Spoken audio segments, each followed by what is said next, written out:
Welcome back to Keeyzo's Corner. You know, now y'all know I always say I got a special guest in the building, right? I'm special. But I think this guy's probably the most special guest I've had so far. Come on, bro. Listen. Can I finish my intro, man? What is it called when like you know somebody and it's like family? You know somebody, and patronism, not patronism. I forget the daggone name. You know, I'm looking up while you make your introduction. Listen. We got my man, my partner, one of my best friends for long time, J. Alexander Martin in the building. Wow. Yeah, you.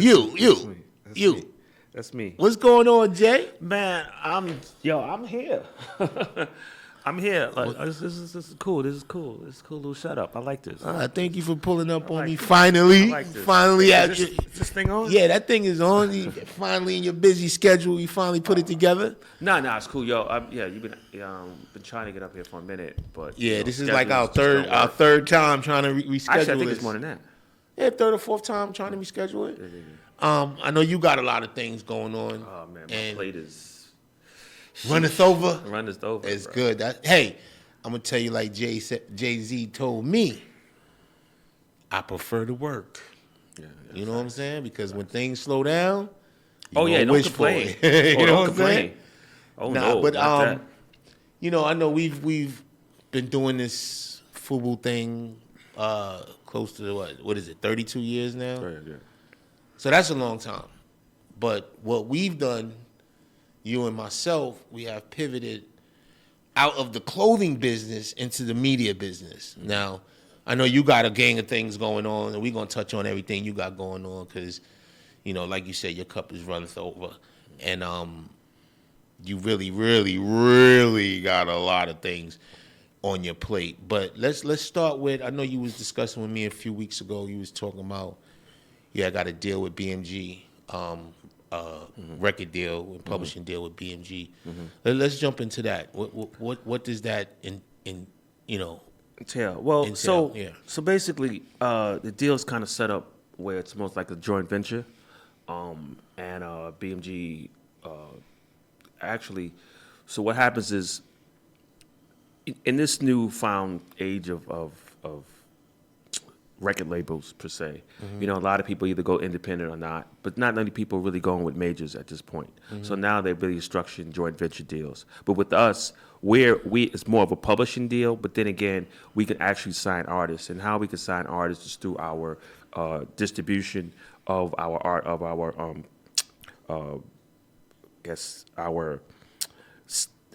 people that are on our shows per se. So like if we have an artist and we do their video and it's part of the show and stuff like that. So we sign people that are in our shows. And then as far as the publishing is, when we do a movie or we do a reality show or we do a scripted series, the music that's in it, then we can collect the publishing. They collect the publishing for us, and that's how we make our money. So I know I get a lot of new artists, independent artists coming to me, trying to get their music played. Is your deal set up where it's only about your TV station? Or yeah. So shows? I can't go off and sign like an independent artist. Someone that comes to me and says, "Oh my God, I got this guy that's super talented." The only way I can do that is if they're in one of my shows or in the movie or something like that. Got it. So now it's almost like the Cardi B type of effect. Right. So it's almost like emulating that kind of business model. You take that, they build a fan base. From that fan base, they'll sell some records, and they'll sell records through TV and the like, and then we'll do like a single deal. And then if it gets even bigger and bigger, then we'll do an album. Okay.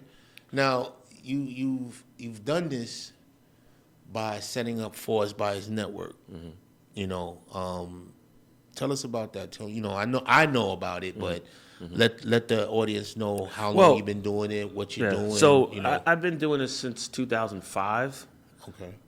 So it's been quite a long time that I've been trying to get this off the ground. And again, it goes to us, how we work, entrepreneurship, night and day until we get it going. I know, you've been doing FUBU Radio for a minute, and it's just kind of together. Now we sitting in a full-fledged studio and teams talking to people that it's not even here, and because they got teams over in the land and stuff like that. I'm like, yo, is this guy crazy?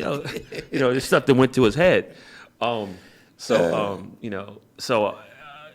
It's been a long time coming. So, for us buyers, how the reason why I actually wanted to start this, and I know you have your reasons too, how you wanted to start yours, but again, and it's really weird talking to you and telling you what it is, because I'm like, bro, you know what it is. What are we talking about, right? So this is almost like I gotta stop, look at you, and act like I'm not looking at you, because I'm like, how do I answer this question? Why you ask, bro? Why you ask me? You already know. We gotta let the audience I know it's funny, so this is really weird. You know what it is. I don't mean to cut you off. You know what it is. Like, we put in the hard work, right, to start these companies, and sometimes people don't know. Mm-hmm. Like, I still get asked, "Oh, FUBU got a radio station?" Right.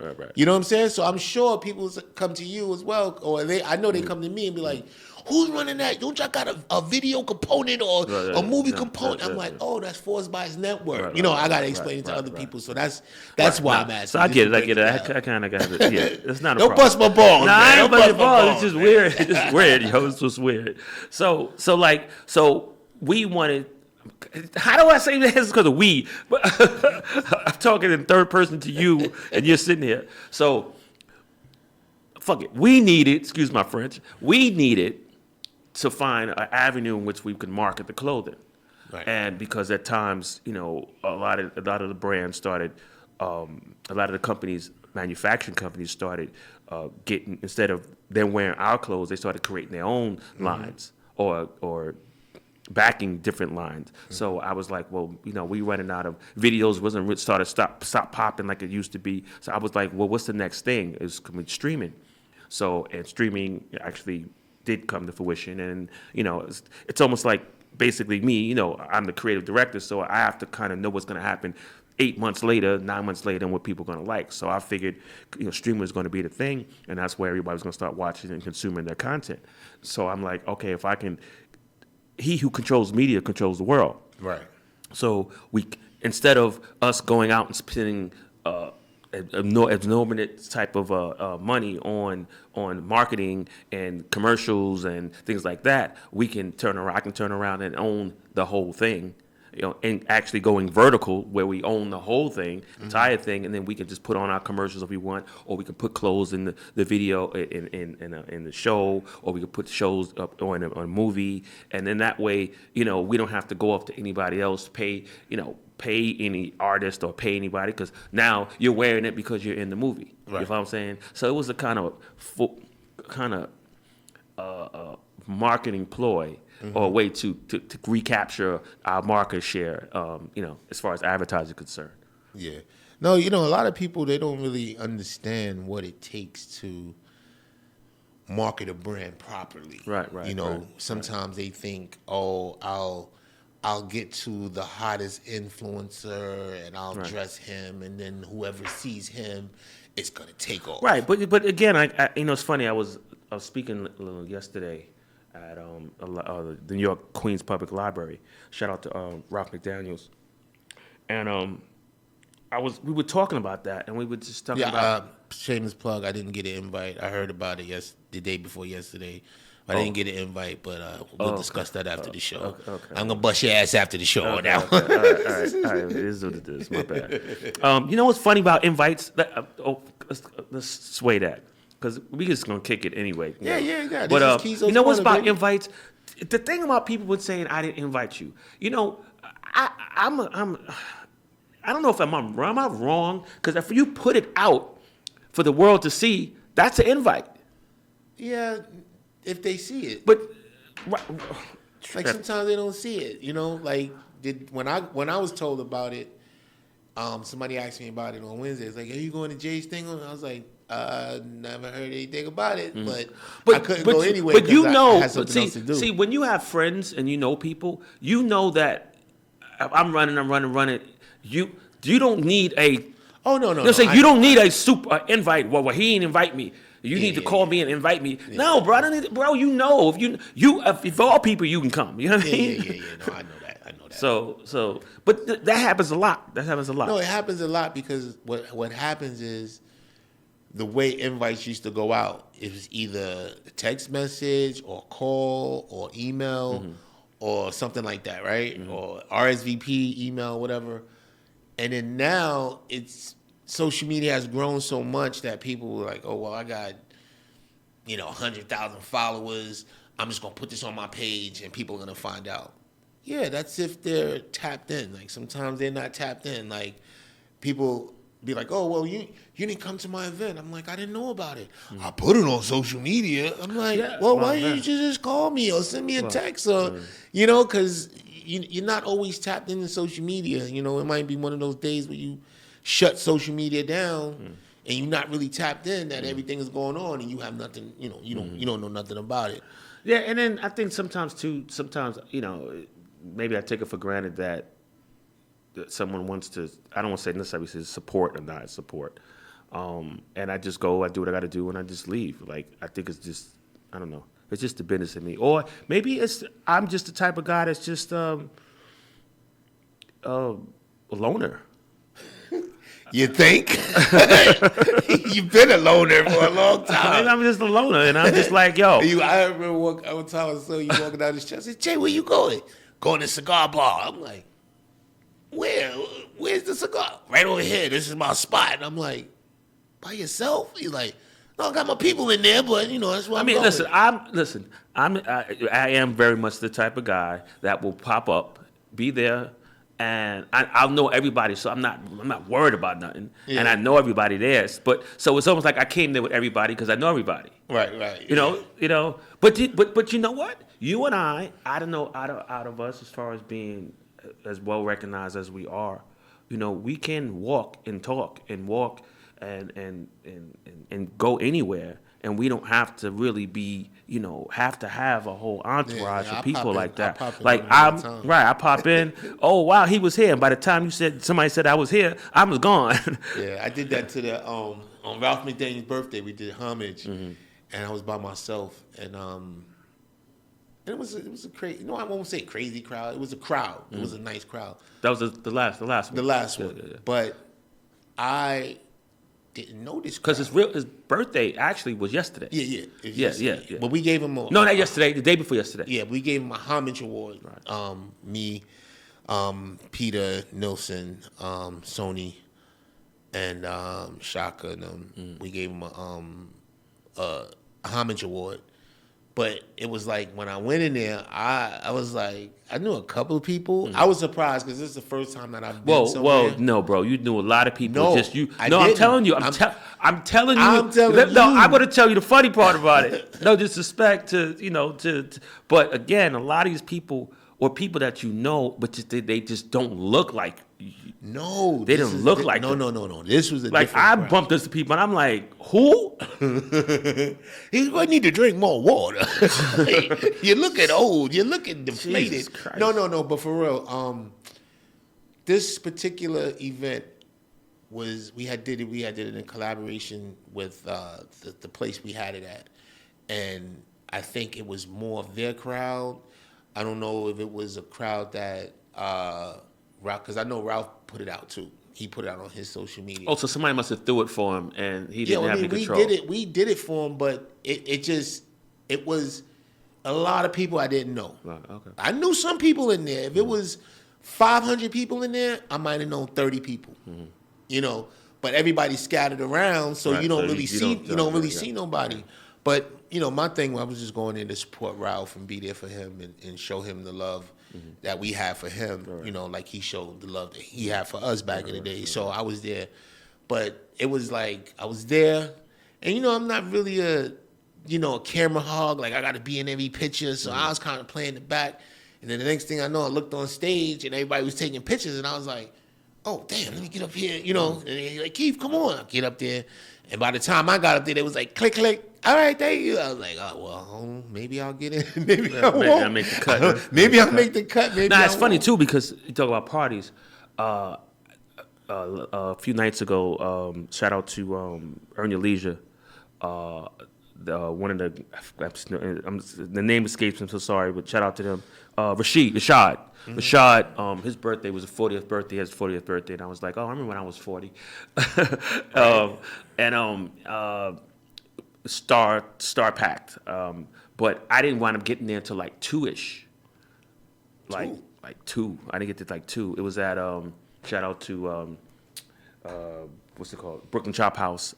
We did that. Brooklyn Chop House. Okay. Shout out Don Poole. He hosted it, and it was a great event. So I walked in, and I only went in just to show my face, right? And because I know the guys, and we did a couple of interviews together.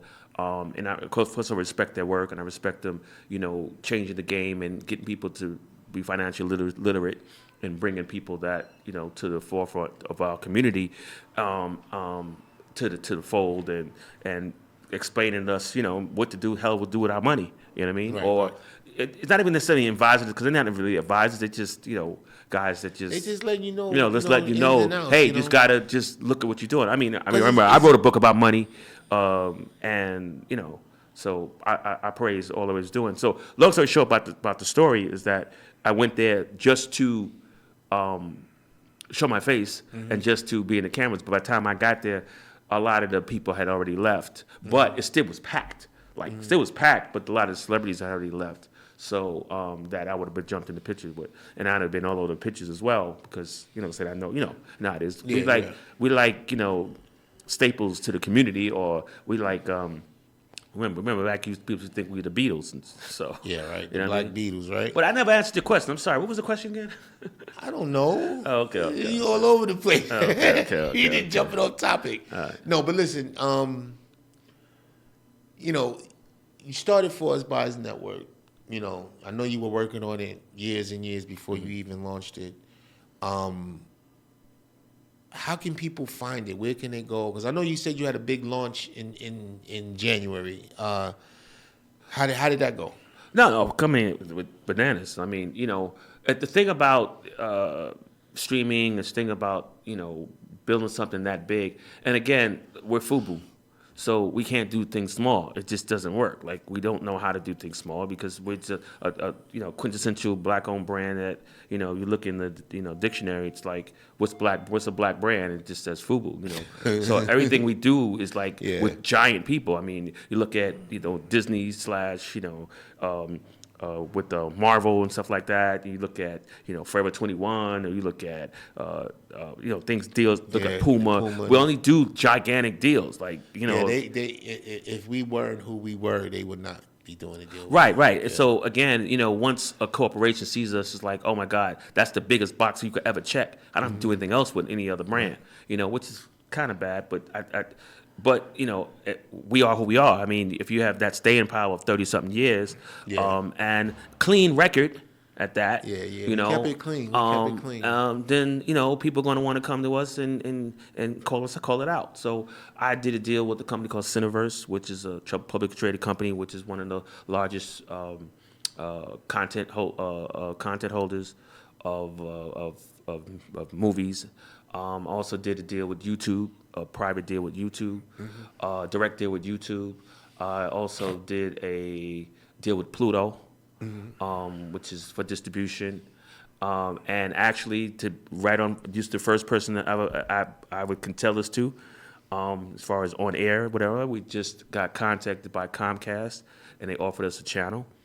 So, Let's go. So, and then, because basically what happens is when we, your name rings bells, and what we do rings bells because we work hard about what we do, and we just keep going. So long story short, when you went YouTube, like, there's a thing where they give you a year to make a threshold to where you can actually monetize. So basically what happened was, in our case, we got monetized in a week and a half.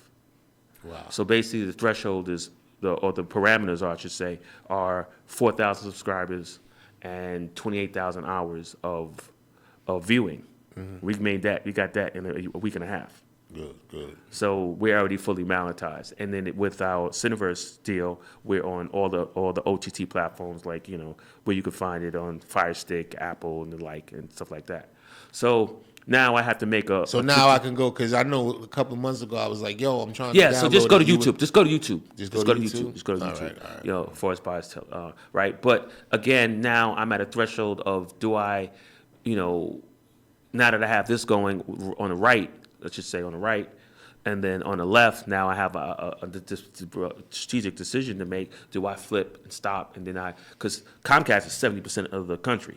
Right. And then flip and then go with them. Mm-hmm. And, I just have to make those. I just have to make a great decision. It's a good decision. It's a good problem to have. To just, to go either A or B. Listen, you know what I mean? I commend you for sticking at it. Because I know for me, I was getting a little worried because I have a team, right? So my team, I had to change 3 times. Mm-hmm. Some people wanted to be affiliated. Some people wanted to be here for the events. Mm-hmm. Some people wanted to be here for the parties. Some people wanted to be here for the lives. Mm-hmm. And it was like, we got to do work. Mm-hmm. And I think what happens is people get caught up in, for us, being the brand that we are, and we don't think like this. So for people get caught up in, oh, it's FUBU, we on. Mm-hmm. Because of the name and the brand. I'm gonna give you. Hold on. I said, we have a great foothold in what we're doing because of the name, but the work still has to be done. Oh yeah. And I had to get that out to these people. Like, listen, just because it's FUBU, it ain't gonna fly. We did a whole lot of hell of a work when we started the brand, and we continue to still do that work today. So why would I start another business, excuse me, that has the FUBU name and just think it's gonna fly because it has the FUBU name? No, it doesn't work like that. So I had to get that into some people's heads. I was gonna say this, and I always say this in my, when I speak, whatever. I say, people always looking at the shiny object, but nobody understands how that shit got shiny. Mm-hmm. Exactly. And for me, I know, when I didn't have everything together and my team, and I wasn't talking to my people in Atlanta, and I was running around the studio with the cameras and the lights and working the board and everything, I was doing that as a CEO, but I was doing that because it needed to be done. I wasn't going to wait for somebody to come around. It's even when I ask people, I say, yo, you going to film me? Oh, yeah, I want to be a part of it. They'll come one day. They'll come another day, third day. Yo, I'm not going to be able to make it. I say, okay, cool. I'll see you next time. And then that next week, they don't come. So now what I have is I have shows that are being recorded that are not being videotaped. So we can't just sit here and think that, it's gonna just happen like that. You gonna put these people in place, or you have to make sure someone is doing that. Now, if I didn't do that, right? If I didn't jump in there, lose the title, and just do what I had to do, I wouldn't have damn near 5 terabytes worth of videos and content. I wouldn't be able to go back and say, yo, I want to do a documentary about how we started FUBU Radio. And I have no content from the beginning of how we started it. Yeah, this looks nice now, and we got to this place, and, we worked hard to get here. But that beginning is, that blood, sweat, and tears. You know what I'm saying? And I know you've been through, numerous ups and downs and running around corners and trying to get it work. But explain to the people, and I know you wrote a couple of books. We're going to touch on that. But explain to the people from an entrepreneurial spirit and direction on how you stay focused to build Forest Bias Network. One, I have to credit, the brand as itself, as if the brand is a human. You know what I mean? I kind of look at if we go way back beyond that, you know, I had a vision from day one that I had to convince you guys, you know, and saying, yo, I could take this and I could turn it into a clothing line. Every day I put that in my head and I say, yo, I don't want to fail because I can't fail you guys. You know what I mean? And that's just how I think. So, again, I'm not one for mentors. That's just not my thing. I'm not one for goals. I'm more direction. And I know that what I wanted this to be, it is, but it's still not finished because this could be more. Still work, yeah. Right. So I never want to stop. I never stop. I just keep going. And I have that unique trait where I have drive beyond drive. If I could teach it, I could charge a lot of money for it, but not everybody's gonna have it. Yeah, you know, it's just like common sense, right? If it was that, if sense was so common, everybody would have it, right?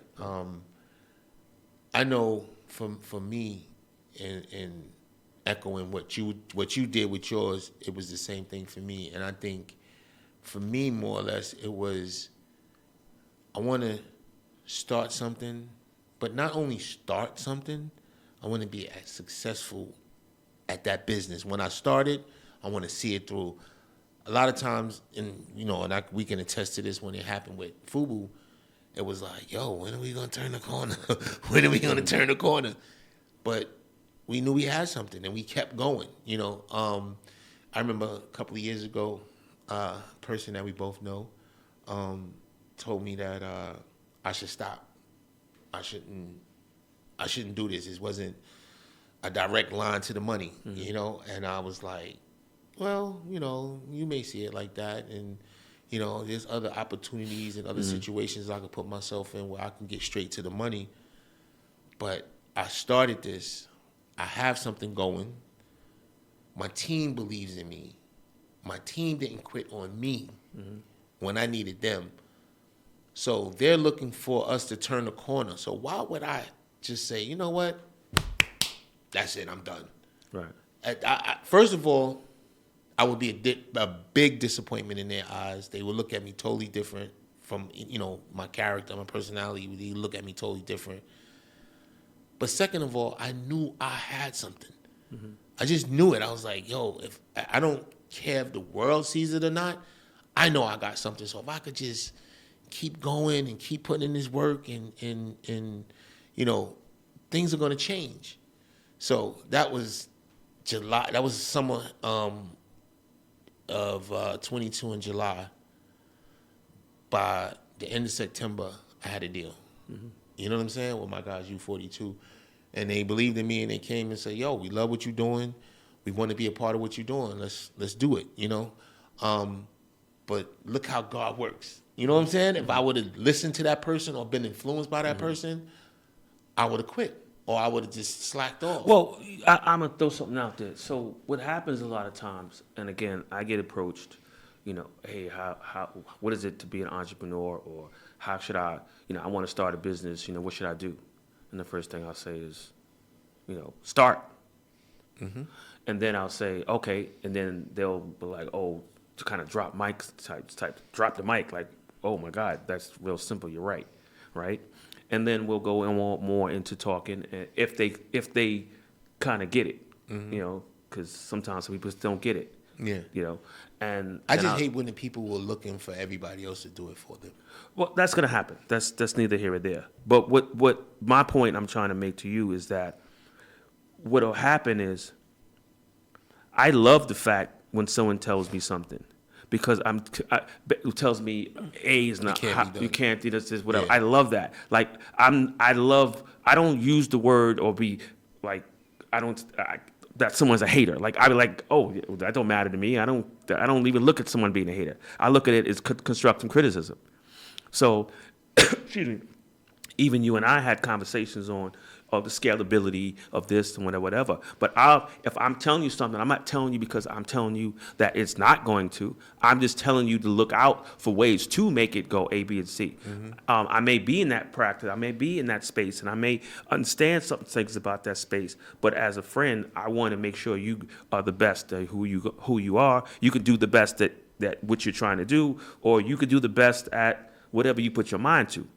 I know that was a whole bunch of best twos, but in the end, I guess I hope you get my drift. I'm saying to you is, I don't want to say it's tough love, but it's I want you to see the avenues, and again, every business is about either, hook or crook, you're going to figure it out, or, you're going to learn it on the fly, but education and putting yourself surround people that are like-minded in that particular field. I mean, I remember when I first started doing what I was doing, I interned at a big, huge convention for TV and for television. It was a minority television. I forget the name of the acronym of the thing. It's in New York every year. And I interned. My job was to go to as FUBU, as vice president, co-founder of FUBU, I'm running around doing work. Like, okay, I went to every breakout session and I would write down everything I heard, right? I would run back to the social media room, tell them what everyone said, and then they would write, clips or whatever on social media and say what this breakout room was about and what happened. And I did that the whole time. And then that earned me for free, right? And then that earned me a spot at the table for the big gala. Now, I happened to introduce myself all the way around to everybody. I happened to introduce myself to Comcast people. And this is a true story. A couple of years later, I wound up dealing with another company that wanted to merge with me, right? Came back to the group. Hey, listen, I got this group that wants to merge. The company was called Trace, and we wanted to merge together. That was the time when Comcast was giving out channels. So we went in to try to go get a channel. Lo and behold, I get to the office. We sitting there with the presidents, vice presidents, all that, to our pitch. Guess who's in the room and at the table? Same person. The same people that were at the table there. And they were like, you look familiar. It was like, oh, FUBU, we know FUBU, but wait, you look familiar. I said, yeah. She said, did I meet you? Yeah, you met me at the such and such dinner. And I said, well, what were you doing there? I said, well, yeah, and again, this is premature of really being out, in a big way, as we are now. And I was like, well, I was there, and I was actually interning. And they were like, the respect they had for me to do that. And again, like yourself, for you and respect to the team and everyone, for you to be able to just sit back and do the same things they could do. But then again, you still sometimes have to step back and lead, and that's it. So it goes back and forth, but you get that respect. But I wanted to tell that story. Yeah, but it's I know for me it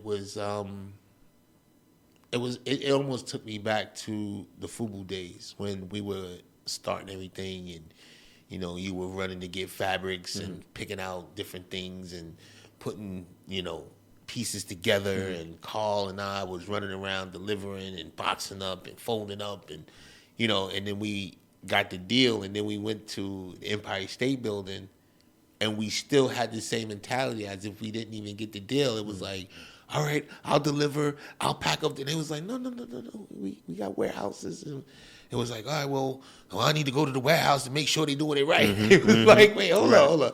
You guys have to delegate. We got a team for that.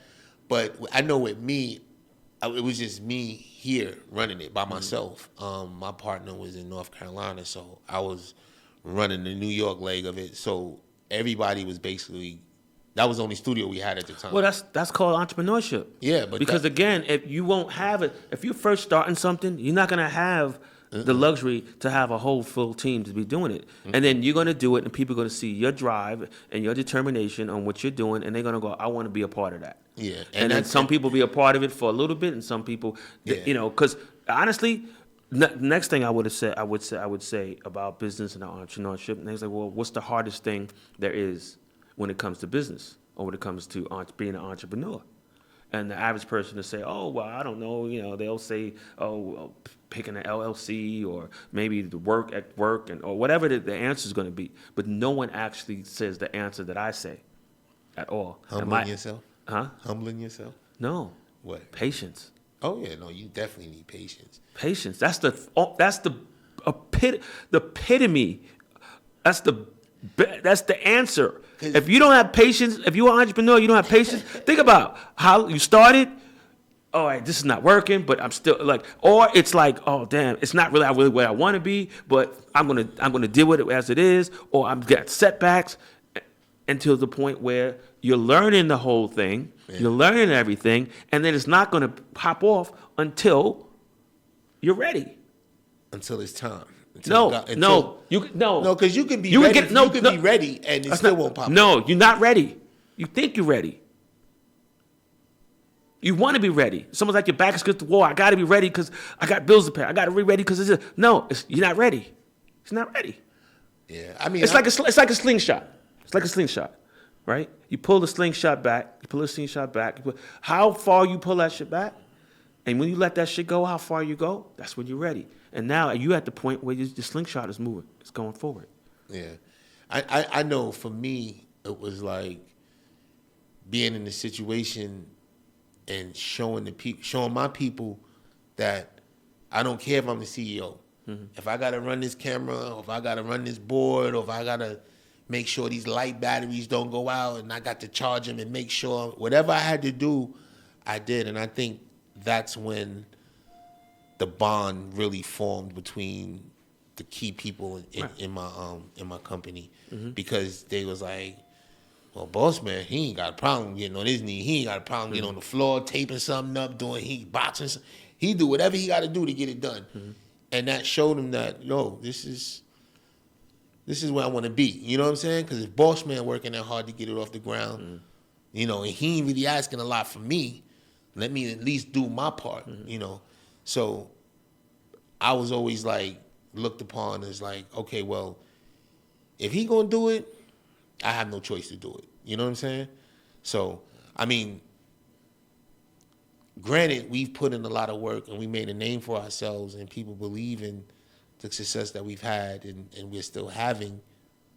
But to start something new, that's the... Well, again, too, I mean, we have to pat each other on the back in this respect, is that, yes, it is a new venture, but then again, it's not really a new venture because we're cheating. If the average person's tried to start this from scratch without a brand name, it's not that easy. Yeah. Again, I have a ton of people that's in this space, a lot of African American brands, and they'll have a name and it'll be, black such and such. So I don't have to say black anything because the word says it all. Right.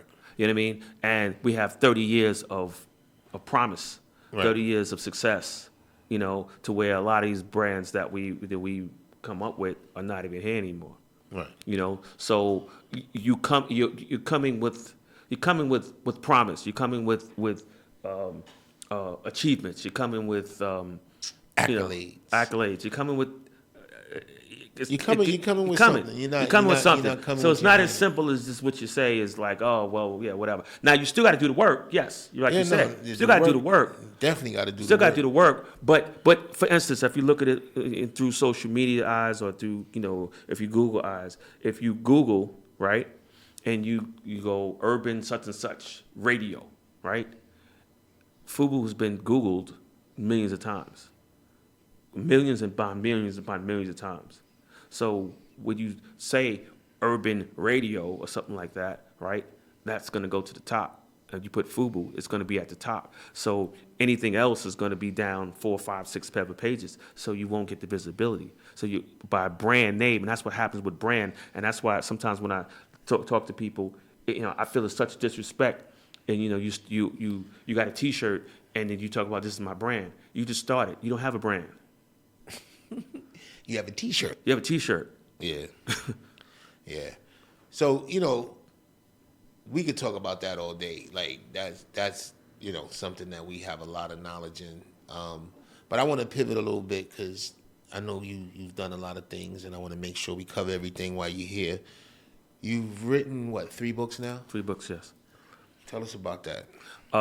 It's, as in hindsight now, I know it's a trilogy, but my first book was about money, and we made a lot of money, spent a lot of money, and I had to, lose a lot. And But that's usually what happens. Finish. You have to lose a lot to gain a lot, It's usually and what it happens. comes to a point where black people in a whole, and this is how I look at it. We don't have an identity. Our identity is what we wear and what we drive and what we look like. That's our identity. That's how we are black people. If you look at, so for instance, if you drive down the block and you see a Spanish sign, okay, that's the Spanish. That's Spanish neighborhood. You driving down the block some more and you see Asian sign, you see another Asian sign, that's an Asian neighborhood. But you drive some more and you see a house and you see a building and you see a bank. Okay, what neighborhood is this? But now you see black people. Where's the identity?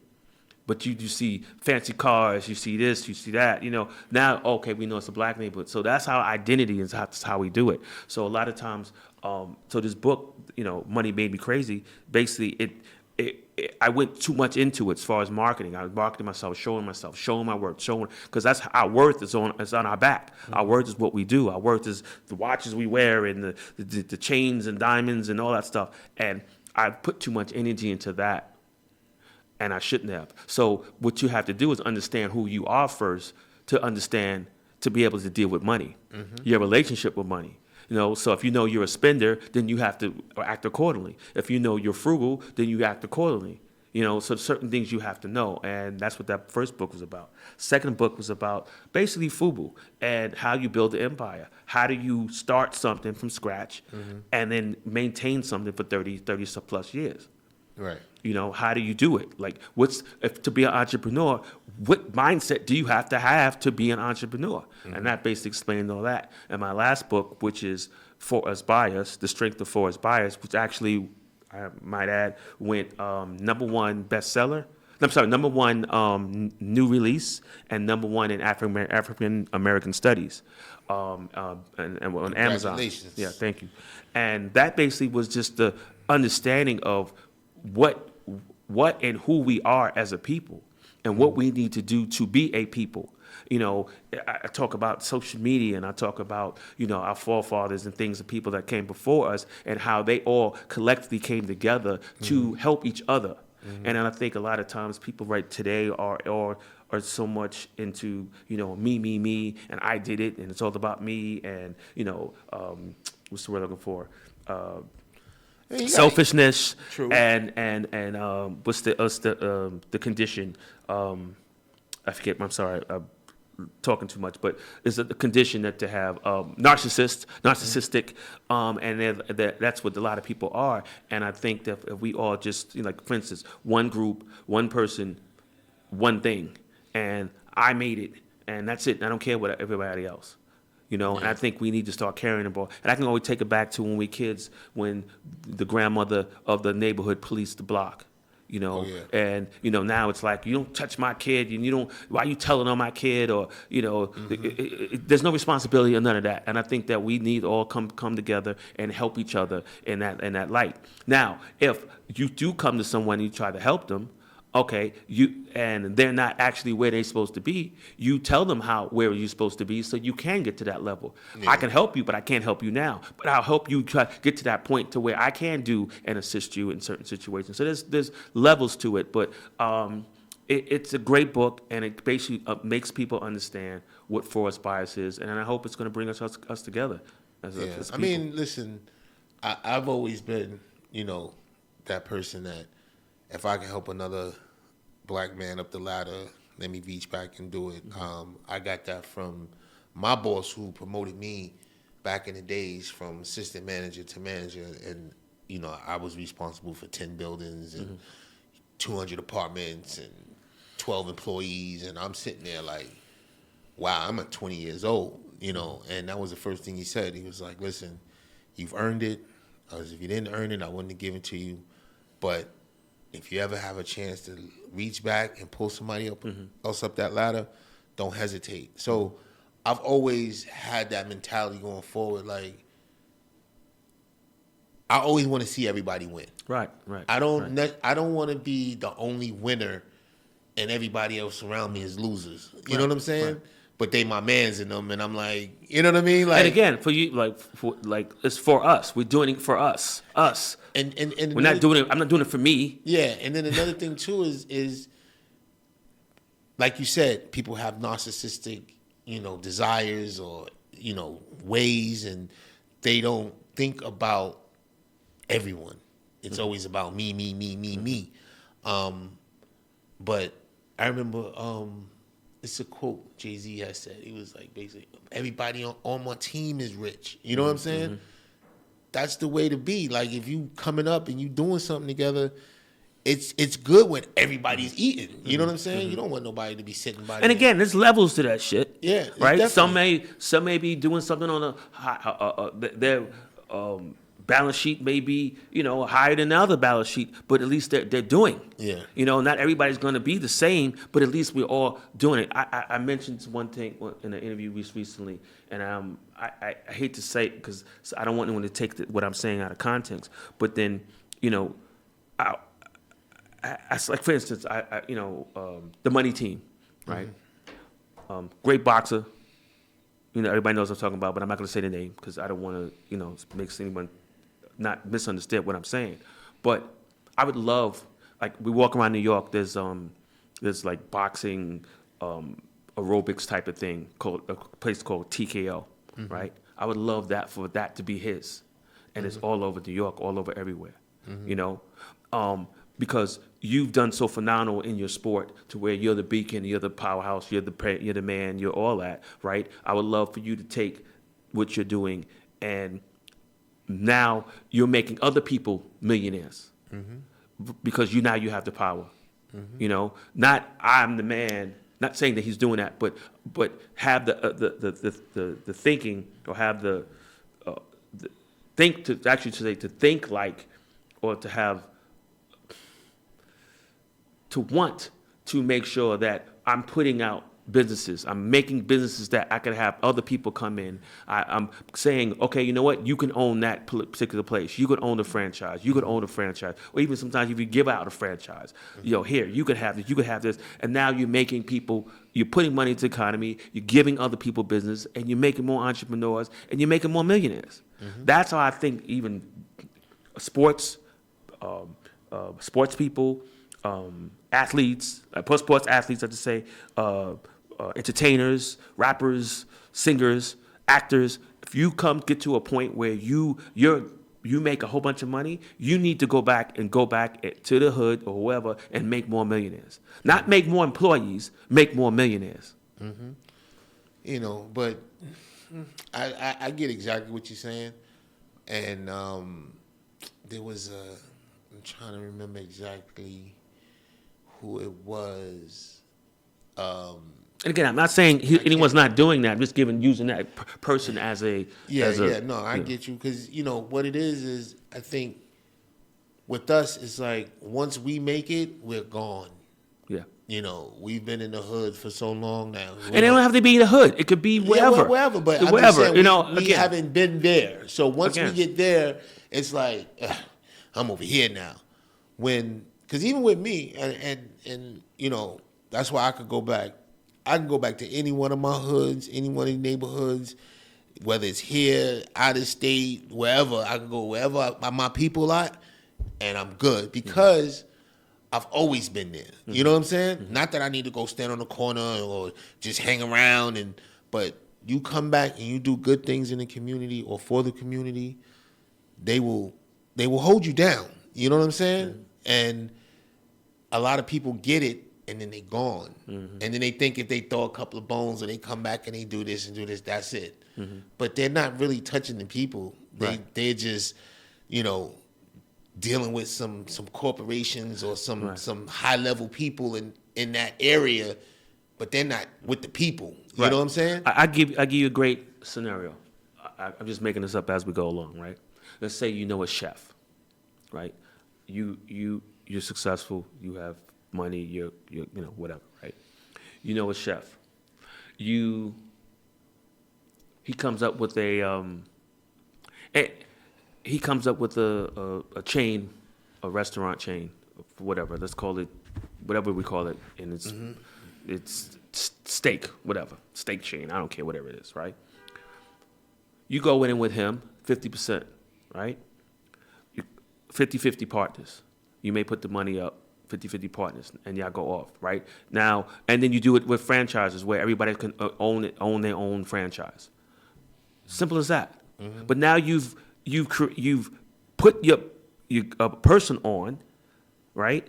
He's managing it, doing what he has to do. He feels good about himself. He has his own place, and now you've made it ability for everybody else to have another place to be able. You know what I mean? And you're making money. But it's also. But a lot of people just don't want to make money for themselves. Yeah, but it's also helping everybody come up. Right. Like it's a difference when you have someone who, like you said, like if it was a money team where he can go into different states and put money team boxing everywhere. Right. You know what I'm saying? Right. Number one. And you can individually own it. Number one, Right. you get kids off the street. Right. Number two, you'd be making more champions or more people with discipline, young men with discipline, showing some discipline, because that's what boxing does. 3, potentially make some champions. Right. And 4, them champions turn to be millionaires. Right. And then they do the same thing. Right. Because, you know, the problem I have with our people is that we don't invest in our own. You know what I'm saying? We don't go back and, you know, some people do. I'm not going to say all of us. No, but a lot of us would rather go out there and be over here with it as opposed to coming back and trying to do something constructive. And we can top that and add more to it, more context to it, and by saying a lot of times people may have that thing that you need and just won't give it to you because they just won't give it to you. They'll just be like, I want to win. And they'll have so many resources to be able to help you out, but they're not going to give it to you. Yeah.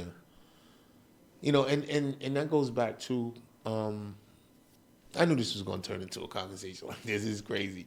But that also goes back to, you know, when you're in a situation where you can go back and make a difference to somebody and in somebody's life rather, and you just choose not to help build other people up the ladder, and then you look at it, and then you'll say, oh, it's crab in the barrel syndrome, or is this? No, it's not.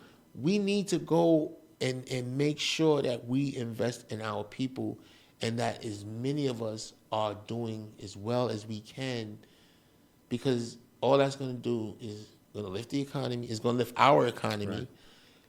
Imagine if we start recycling our dollars. Right. You know, we spend trillions. The black folks spend trillions of dollars a year on everything but us. So imagine, you know, there should be, you know, with all these black millionaires and all these people that have money, we should have banks.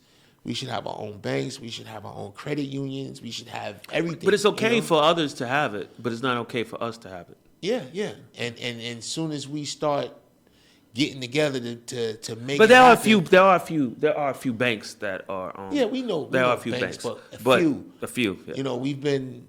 I mean, you can count them on one hand. Yeah, we've been making money for a long time, even to the point where black folks are scared to even deal with other black folks because of certain situations they may have encountered with other said black folks. You know what I'm saying? And it's funny you say that. I ain't dealing with this. It's funny you say that. It's funny you say that.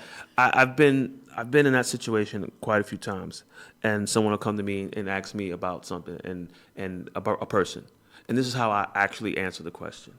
I'll say, listen, either A, if I commit and say, listen, this person is good at A, then do with A. But when you go off and try to do B and C and D, and if something happens, that's on you. I told you about A. I didn't tell you about B, C, and D. Yeah. Second, I say to a person, if they come to me and this guy does, you know, foul situation, he's just not good, right? I'll say, listen, it didn't work out with me, but I won't put anything bad on his name. I'll say, well, maybe it'll work out with you. But in my situation, it just didn't work out. But Right. I won't tell them, say that, hey, you know, there's a bad Don't person, work don't mess with with him them, and all whatever. that, Won't do yeah. that. You know, and I think if more people do that, then because I think people look at this phone and they heard something and just goes, and then that just messes your mind up, and you just get tainted thinking that that's what everything is, and it's not. Everything is, you know, everything is relative, and everything is could change. Like you don't just because it didn't work out with A, doesn't work with B. Yeah. If that didn't, you know, how would anybody date? Oh, it didn't work out with one person, so I'll just never do anything again. No, you're gonna go date somebody else. So it is what it is. It's just business. Yeah, but you touched on with your book, your first book. You know, we were all coming up at that time, and none of us was really financial literate. And sometimes I always feel like sometimes you got to go through it. Yeah, You know, you got to experience it. Sometimes it's the way you experience it. Sometimes it's your, you know, some people might have a higher level of needs or wants than others. They might spend more than others. But I always say, like, you really got to go through it because I don't know if you remember back in the days when people used to be like, don't spend all your money. As soon as we got in the game, don't spend all your money. Don't do coke. Don't do this. Don't do that. And we was like, yo, bro, like, let's get it. We ain't even got no money yet. Like, let us get some money. But the people were in our ear prior to us even, you know, getting any money about how not to spend your money. But people can tell you whatever they want, right? They can. but can yeah, you can, right. You they can can sit get down and you can tell get you all the whatever. advice in the world, 'Cause- but you got to initiate it. 'cause You have to listen, do it. listen. And if you don't do it, and you sometimes you're gonna learn The on your kid own. was on welfare. It is what it is. You know, I don't know if any of y'all, you know, I know we go back. I don't know how y'all business was set up. I don't think y'all was on welfare, but No, I mean my father Yeah, yeah, became you know, vice president of his company, so Yeah, you know, yeah, so I was never had. my the mama time was to the do that. vice president of welfare. You dig? We was on welfare. I mean, I'm not saying I was born with a So- silver spoon in my mouth, but So, you know, but it was like coming up on welfare. Like, you know, back then, child support, I think my mom's was getting like $200 a month, and then she was getting welfare. But she would always figure out how to finagle and do what she needed to do to keep us where we were at. But it was like, I didn't have much growing up.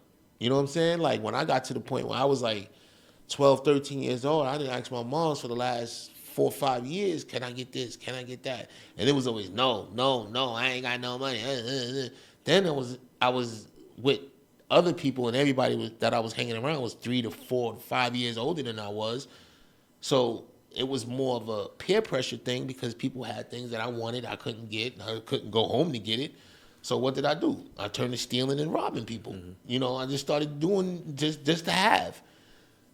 That almost led me down the wrong path right into jail. You know what I'm saying? And luckily for me, I got into the car accident because that changed my life and my focus and what I needed to do to get to the next level. You guys were a big part of that because hanging around y'all was fun. Like, it was like, all right, I'm hanging around these guys. We going on tour. You know what I'm saying? We all cooped up in the little Datsun going out of town. But we're having fun.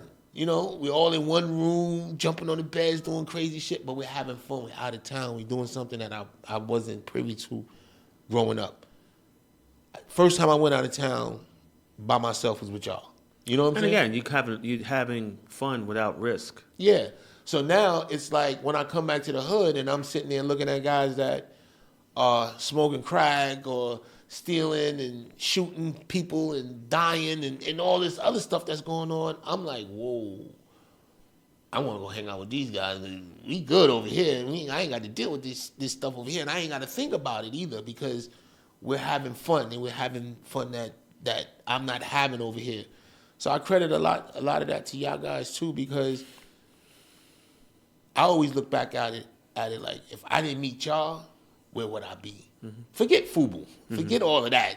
Because, you know, none of this could have happened. But if I didn't meet y'all, I couldn't measure up my friends. You know what I'm saying? Like I had these friends. I was like, these friends is robbing, stealing, doing drugs, and doing all kind of stuff. And then these guys over here, none of them do drugs. None of them, you know what I'm saying? And we just having fun. We hanging out. We traveling. Oh, kind of like this. Let me try to put a little more energy to that. So for me, that was my outlet at the time. So, you know, but I know for a fact that when you don't have it and you come into it, there are things that you're gonna fall victim to. Everything has a learning curve. Yeah, you're gonna buy things that you necessarily don't need, you know, because you want it. You know what I'm saying? You're gonna buy things you necessarily don't need because you never had it. You never had the access to it. You never had the money to get it. You know, none of that stuff. So, you know, with that being said, I know people will go through it, and I'm glad, you know, we were able to take that journey together because some of the things that you say in the book and what you went through in the book, I went through too. I fell victim to certain things. You know what I'm saying? Like as far as trying to live up to this image. And I always tell people, like my favorite quote now that I say about myself now is, I had to let go of who I used to be so I could become who I need to be. You know what I'm saying? I think for me, holding on to this image was preventing me from turning that corner because I'm worrying about the image. I'm worrying about the people that know the image. I'm worried about what they're going to say and what they, you know, I'm worrying about too much things that I shouldn't be worrying about. You know what I mean? But when I shedded that skin, it was just like, whew, well, you know, to bring it home in that respect, I would tell you, or I would say to you, by listening to you, I would say you had to learn who you are. Like, who are you? Like, who's Keith Perrin? You know what I mean? And once you figure out who Keith Perrin is, everything is golden. But if you're Keith Perrin from FUBU, then you're being Keith Perrin from FUBU. You're like, that's another person. Yeah. That's an alter ego. Yeah. But then who really is Keith Perrin? And once you know who you are, it doesn't matter when everything happens. Everything is going to start happening for you because you're being true to yourself. Right. By you being someone else, you're acting. Yeah. You know you know what I mean? Yeah, and I know what you mean. I wouldn't say it was acting. It was just trying to be something or somebody that wasn't you 100%. Exactly. Yeah. You know you're playing a role. Yeah. You know, you're playing a role. You know, I remember coming into it just as well in that respect, and I'm like, well, I remember one day I was in a club and they said Jay from FUBU, and I just said to myself, man, why can't you just say Jay? Yeah. I just want to be Jay. Yeah. That's how I feel. You know how I feel about it? And then once I got that, then I was comfortable with myself, and I was I can care. Not that I can care less, because again, we're still our beacons of the community. We are still held at a higher threshold than the average person, huh? Blocking the camera. Oh, sorry. We're held at a higher threshold than the average, person, and we still have to we have to. When we can't be like, I don't care what people think. No, we do have to care what people think because people are looking us for the next thing. It just is what it is. Sometimes, God or whoever you believe in puts you in that on the earth to be that, and you have to, you have that responsibility. So we had a responsibility to be that, and again, we have the responsibility to tell our truths and our failures and whoever we are. When you said that, because this is going to teach people. Yeah, but when you said that, that's how I feel when they say Damon John and his 3 friends. Mm-hmm. I just like that so much because I feel like we did more than just be friends. We did business together, mm-hmm. and we should be recognized as such. Say our names. You know mm-hmm. what I'm saying? Because if it's Damon John and his 3 friends, if you keep saying that, you'll never know our name. Because after a while, it just becomes repetitive, and someone looks at an article and, oh, Damon John and his 3 friends, and they just repeat it in their article or in their interview or when they're talking about FUBU. And that really is a fuel that drives me to do this. because No, even though You want your own identity. even though And you're working hard to push, and that's what's going to drive you to be super successful, because now it's like it's not about FUBU, it's about Yeah. Keith Perrin, Yeah. and he has radio stations all over the damn globe, because and his reach is crazy. and this is, I don't want to you know, sound like I'm and he's knocking, syndicated. I'm knocking on my man, because that's not his fault. That's just how things happened, and I thought I'd put in enough work before to be known for my name. You know, so when it happened, I was like, okay, I'm not doing enough for me to build your name. to build my name, Right. and that's what fuels me to do this. I know we've been we gonna be this is gonna be 2 hours us talking about it in here, but let's move on, because I don't want to get stuck on that. Tell us about Forest Bias Studios. Oh my God! So Forest Fire Studios, and actually right now we're in negotiation with New Jersey, state of New Jersey, to build a 311,000 square foot film studio in Camden, New Jersey, and at the same time, second phase is a 500,000 square foot studio in East Orange, New Jersey. Okay. Whoa, when I think about that. Oh, that's huge. And like I said, we're in negotiation now with the state through grants and the like. We've located the properties right now. We're, like I said, in cahoots, where we should be hopefully finished the first deal and be actually cutting ribbons within the next 2 months, 60 days, easy. And I can't wait. No, that's big. That's wait. big. We're actually kind of doing something similar in Atlanta with U42. They're building, I think it's a little over 100,000 square feet. Studio. They got 500 car parking. They got 300 seat theater, restaurant. And when FUBU Radio is going to have their own studio down there, so. When I go down there, I'm just running around. I can go right into my studio, do whatever I need, just like this studio here. So that should be done in May.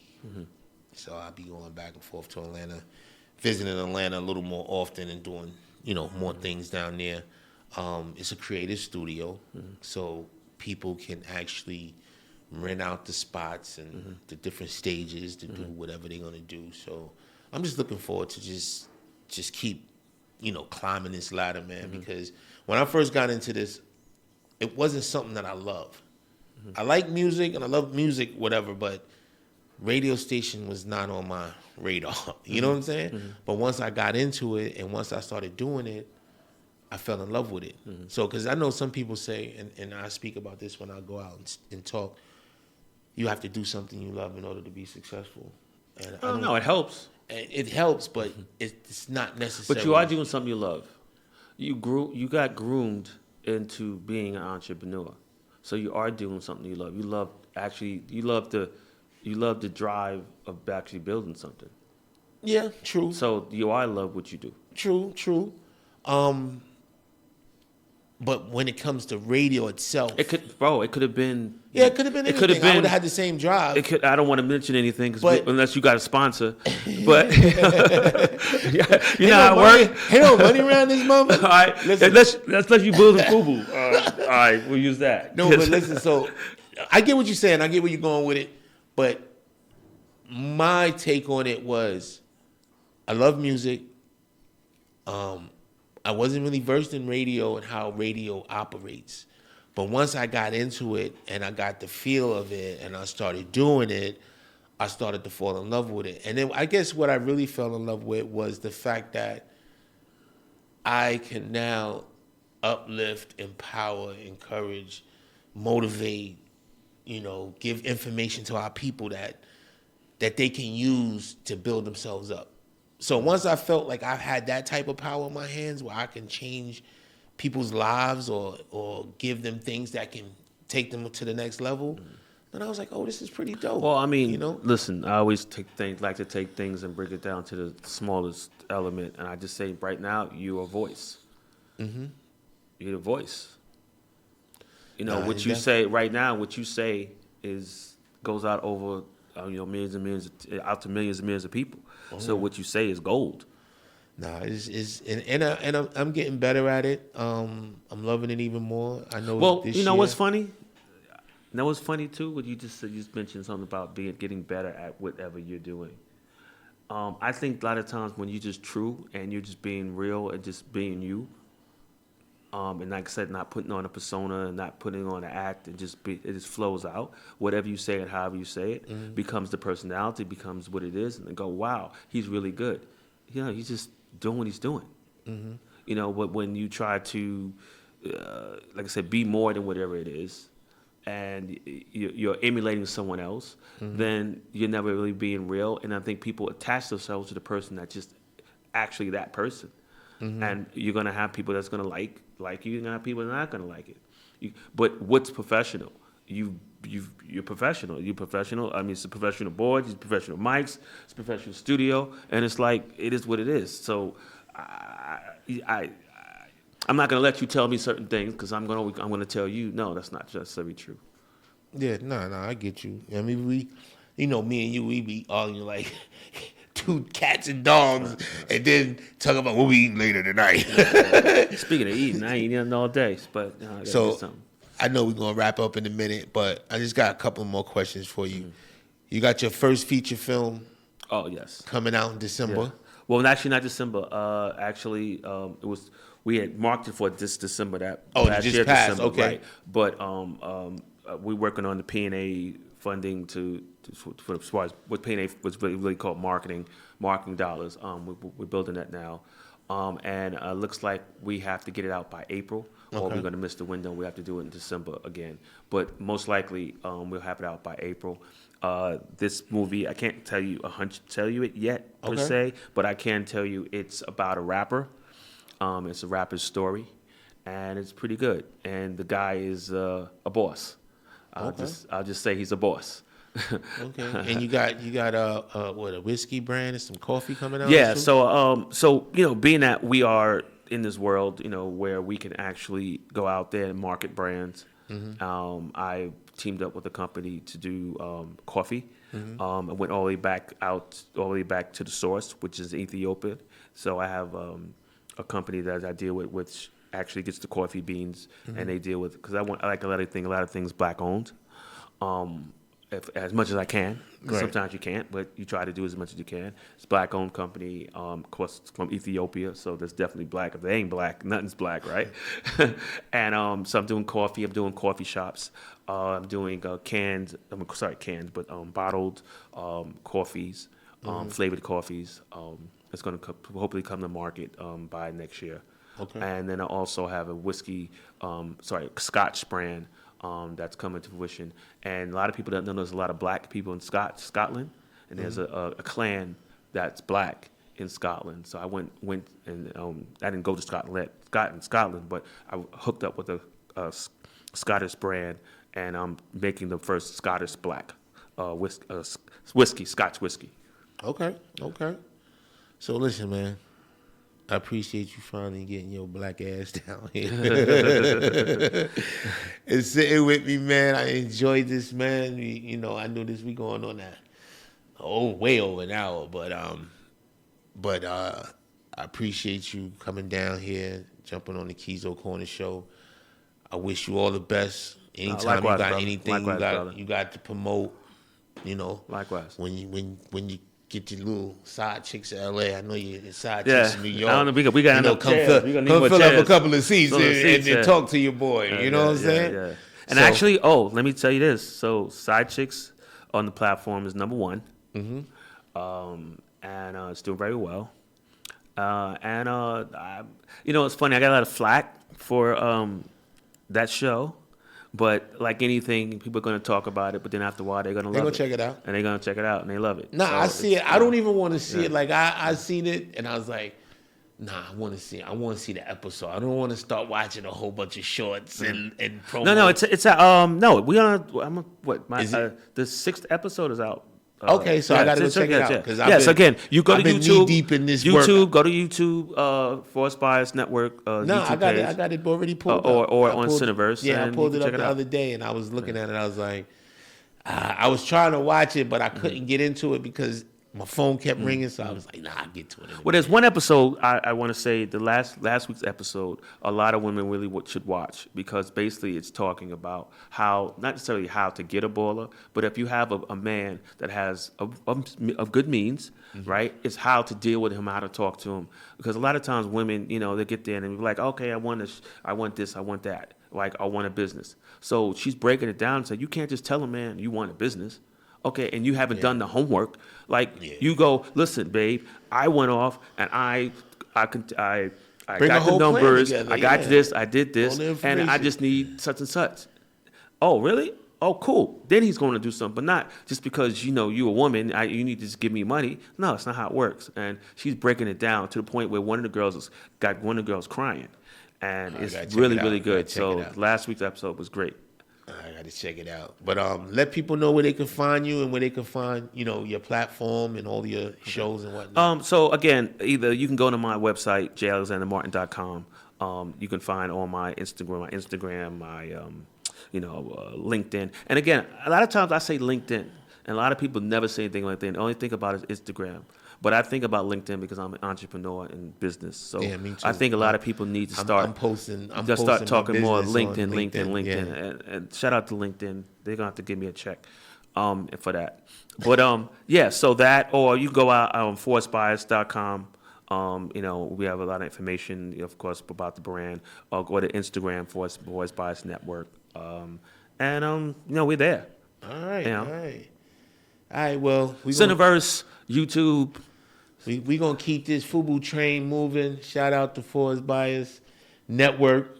Shout out to FUBU Radio. Shout out to FUBU.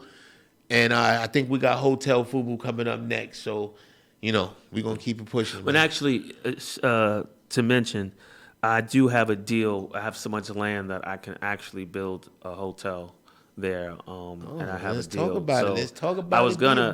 I didn't say anything yet, but I'm waiting to. So. All right, well, don't shoot the load. Do that. Don't shoot the load. We might just do that. We'll catch you on the next one. We might just have one in New Jersey. When you come back, let us know about that. All right. J. Alexander Martin in the building. Keeyzo Corner Show. Another episode in the Kazan. Tap in. We gonna be here. All right. Out.